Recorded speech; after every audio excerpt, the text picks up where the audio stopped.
Morning, everybody. So we got word from a milk truck driver this morning. Came in, kind of a panicked look on his face. Said our bulk tank was broken. We were a little confused. Apparently one of the back agitator on the bulk tank was laying on in the belly of the tank. So after the milk's all pumped out and tank's rinsed, I'll have to get in there and with the ladder and crawl around and see what we can see. See what's actually broke, if it's the shaft or if it just came unscrewed. Guess we'll find out. We're going on an adventure. Put my light on here. Wherever the button is. There we go. We're in the bulk tank. We were notified that our agitator's broke.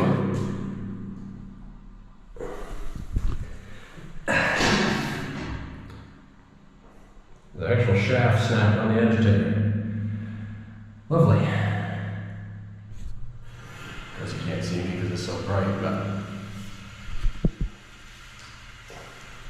there. So I get the agitator out, we'll have to order a new one, and then we can wash the tank.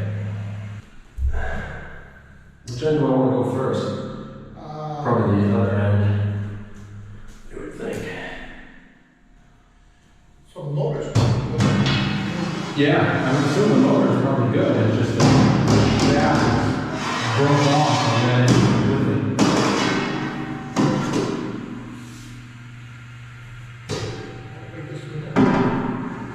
I'll hold it, you can get down.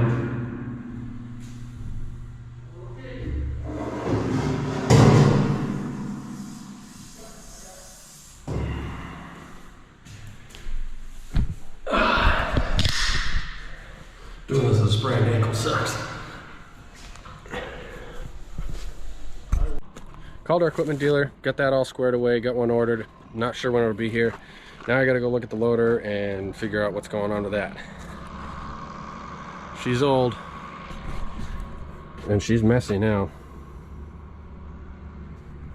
Get the panel off. We're gonna see, I'm pretty sure the leak's coming from one of these two hoses, but I'm not sure. I didn't see it when it happened. I just know that it stopped moving when we were in the barn cleaning it this morning. So I'm gonna fire it up and see what we can see.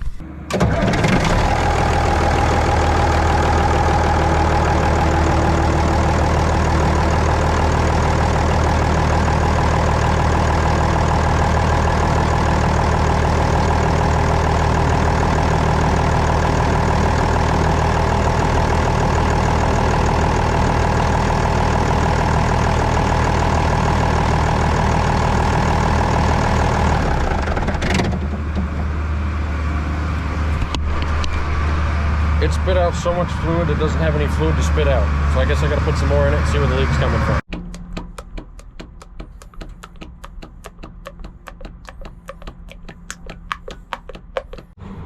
All right, get a couple gallons in it. See if that makes a difference.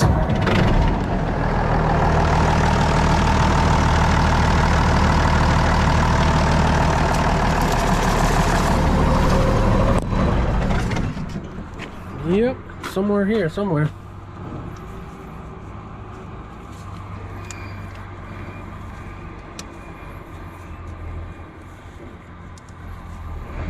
Whatever this is. Of course you can't see it. Oh, this is so nice. She needs a goddamn bath. Down under the frame right here, there's a bracket that holds a line to the frame. And it looks like it's flexed there for a little while and it's actually broke. So I'm gonna try to get this line out. I have no idea where it goes back in there, but it runs, starts here and runs down underneath the rail all the way up through and goes to the front side of the transmission up there somewhere. I gotta figure that out so I can get this fixed today, because this is the only loader, because that loader ring gear stripped out from the 28,000 hours it has on it, and it's time to do a little TLC to it. It's been a good loader so far, but it's tired. Got the floor pan out, and there's two lines right here. One here, one there. I'm hoping or thinking that this is the one I gotta take off, because it curls down and around right there and goes along the frame rail. I'm hoping that's the one I gotta take off, because if that's it, that won't be too bad. We're just gonna hose it, replace it with a rubber hose. Then it'll be easy to get in and out. You don't have to bend a steel line. Well, got a little luckier in a way, but you can't see the fitting from here, but right there's a junction block, and it tees this way, that way, and then off the block there, and our line comes into the back of that block. So I don't have to go all the way to the front following those lines up and over. I got to take it off there. So it saves a step, but it's a little more difficult to get to. We got it.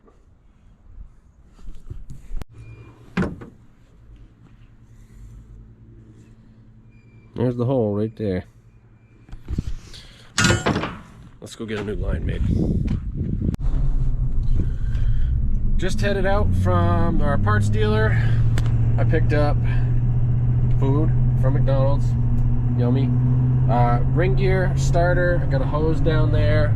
A couple more pairs of hydraulic in the bed. And got some more straps for our trailer.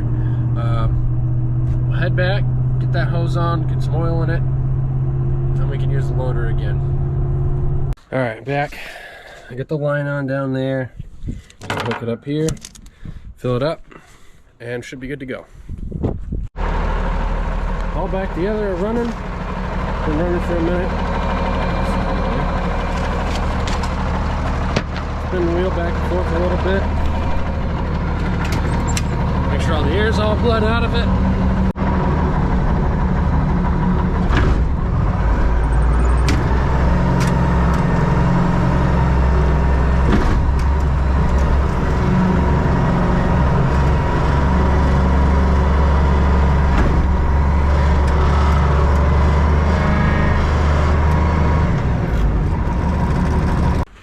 Alright, now that the loader's done, I'm going to start working on the LW90 behind me.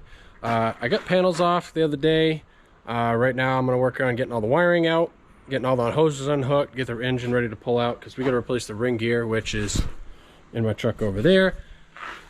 And we got a new starter too, because the starter got destroyed in the process. So just pulled the starter out.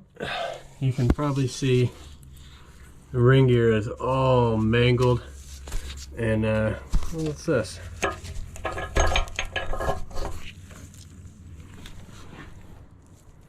Parts. Supposed to be on there. Yep. She's junk.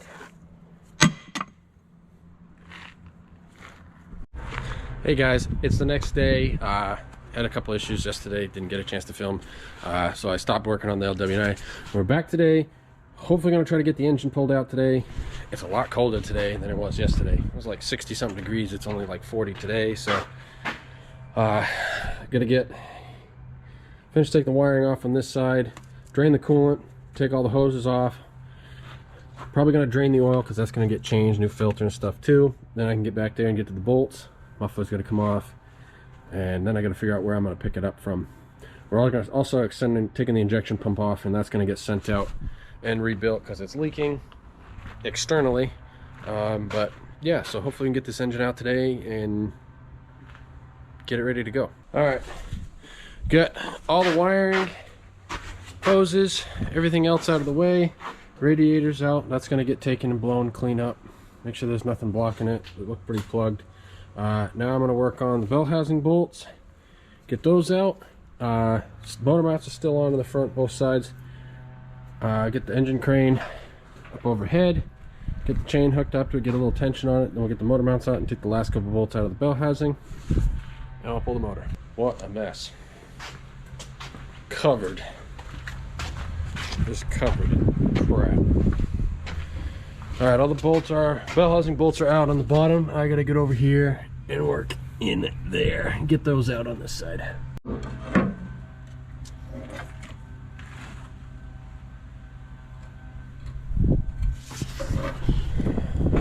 Alright, she's loose. Let's hook the chains up and let's start getting it out of here. Well, this is fighting me the whole way. As far as I can tell, everything is off. Everything is loose. The motor rotates, but I think, I'm not positive, we've never had this apart before, and there are, you probably can't tell, but there's a bolt right there. They go all the way around the flywheel, and I think that bolts the flywheel to the torque converter, and without getting those off,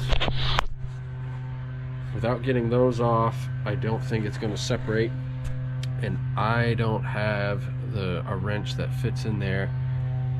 I may have to try to cut a wrench and make something that will work. I'm going to try to say if I can make a couple calls to some dealers and see if they can either give me a parts diagram, because we got no service manual or any kind of book on this loader at all, but maybe they can help me out. Morning. It's a couple days later. I finally heard back, well, lack of hearing back from a couple dealers about how to get the LW90 payloader apart. It's a lot colder, it's getting colder, and we're running out of days to bring hay home, and without this loader running, it's a pain in the butt. So I called around a couple places, had some ideas. Best thing I could come up with was cut a hole in the housing or make your own access hole, which is exactly what I did. This is a chunk of the bell housing here. Just use an angle grinder and cut it off. That's what we're looking at right there. And I've already gone through and taken all 12 15 mil bolts out. What a pain in the butt that is. Holy crap.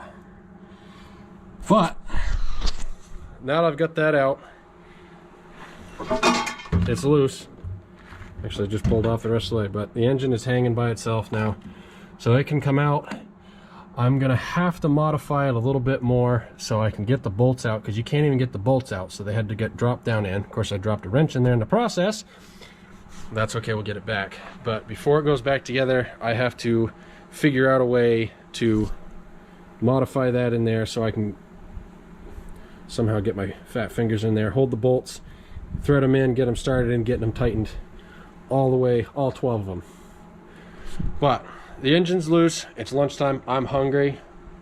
I'll go home and eat, come back, we'll pull the engine out, get the flywheel off, modify what we got to modify, and we'll go from there.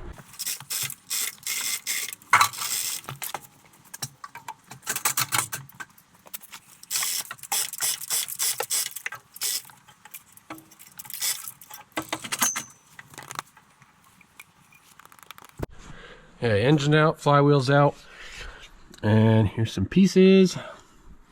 That's from one of the starters, disintegrated. Copper ring bushing from one of the starter. There's one of the washers for that. But I'd say this seal's leaking, rear main's leaking a little bit. And then my cut job there. I'm not too worried about it. It's a 28,000 hours on this thing, so I think it can afford to be weakened if it needs to be, just to get it worked on. But this is what we're replacing here, this piece. You can see those are supposed to be teeth all the way across, and those are completely wore off right there on this side and on this side here.